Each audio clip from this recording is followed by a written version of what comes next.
But it looks like another, you know, favorite of mine, DK Metcalf, is on the move. 1 year left on his deal. So you got to think he'll get a big payday. He's only 27 years old. I think we forget that. There are two teams in particular that I feel like should be going all in, sending him cookies, sending him flowers, edible arrangements to get him on board. Candy, he loves that stuff. I would say the Patriots, like, hello, you have money, let's do this. They got 127 heavy to spend, okay? 9 draft picks to wheel and deal with. And I gotta say, there's a groundswell of enthusiasm among Patriots fans to make this happen. And the brass and the Zoes with their glasses on Radio Row, they have to get Drake May some help. Gotham Chopra was on our show talking about Drake May yesterday. We've got to surround this kid with some goods here. DK, would he not be perfect to sort of take advantage of Drake May's gorgeous arm? Okay, the big arm, the big deep balls that he can throw. So I don't know. I feel like money talks. He's deserving. He's young. The second option I like for him is one that I like for Devontae Adams as well. But I could see the Chargers making a move here. The playoff loss in Houston, what did that do outside of like create more heartbreak in a smaller window? It sort of showed and illuminated that they need another big play wide receiver. And I think DK would really complement Ladd McConkey. And everything, he can do everything underneath, middle of the field. LA has the 4th most cap space right now. They've got over $65 million. So that's a swing that I'd like to see them take. And for Seattle, what an emotional day yesterday. Okay, like 2 of your stalwarts releasing Lockett.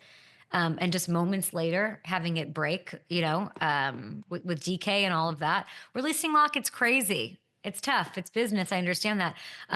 The first thing I thought of was Jackson Smith and Jigba. You take these 2 consistent guys out of there. Hamilton, I don't know. How did I see this coming at Super Bowl to ask him this? I really don't know. You were like, you're a little bit psychic, I think, with some of this stuff. And like psycho, you got ahead psychic. of it. It's like all the psychs. Yeah. You got them all covered. But yeah, you were ahead of it. You saw this coming. I honestly, I was surprised to hear this yesterday. I know you weren't, based on what you were thinking heading into this. Yeah.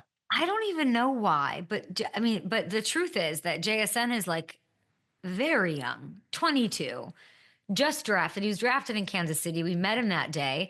They've got a new-ish coach, but if you look at JSN, he's coming off a 100-catch season. Can't say that. 182 targets, now leaving Seattle, and he's going to inherit the kingdom, okay? And the highlights you're seeing from the last game he played with DK, where JSN racks up 180 yards and 2 scores against the Rams. I'm not saying that's going to happen. Sorry, the game he played without DK, where he did that. I'm not going to say that's, a consistent basis. I actually don't know what to expect. But we got a glimpse into what life looks like without DK Metcalf. And let's take a listen. Yeah, let's take a listen to this moment with him and Devin Witherspoon at Super Bowl with me. Mike McDonald said it in front of the whole team, so I'm a vet now, and that's what it is. That sounds crazy, don't it? I know. What was the context to that? When did he say that? He said it in the team meeting room, and it made me smile inside. End of the season or when? When did you earn that? What did you do?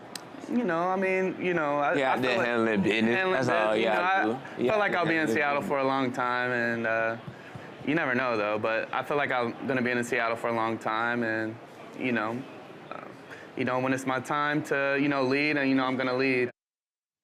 We're in for a huge 2025 from JSN. That's all I'll say for now. And congrats to Tyler Lockett on what has been an incredible Seattle Seahawks career. So consistent, doing everything the right way. No one's ever said a less than sterling thing about him as a teammate, with impact. I think one of the hardest, I was just talking to Jordan, our voice of our social here at Up and Adams, and I was just talking about how hard it is to show up and be consistent. It's the hardest thing to do, I think, to show up every day and bring max effort or the same effort. And that's like Tyler Lockett. He's in that club of consistency, game after game, quarter after quarter, year over year. So love Tyler Lockett, wishing him the best in what he has planned ahead. I'm sure his agents are on the phone figuring all of that out.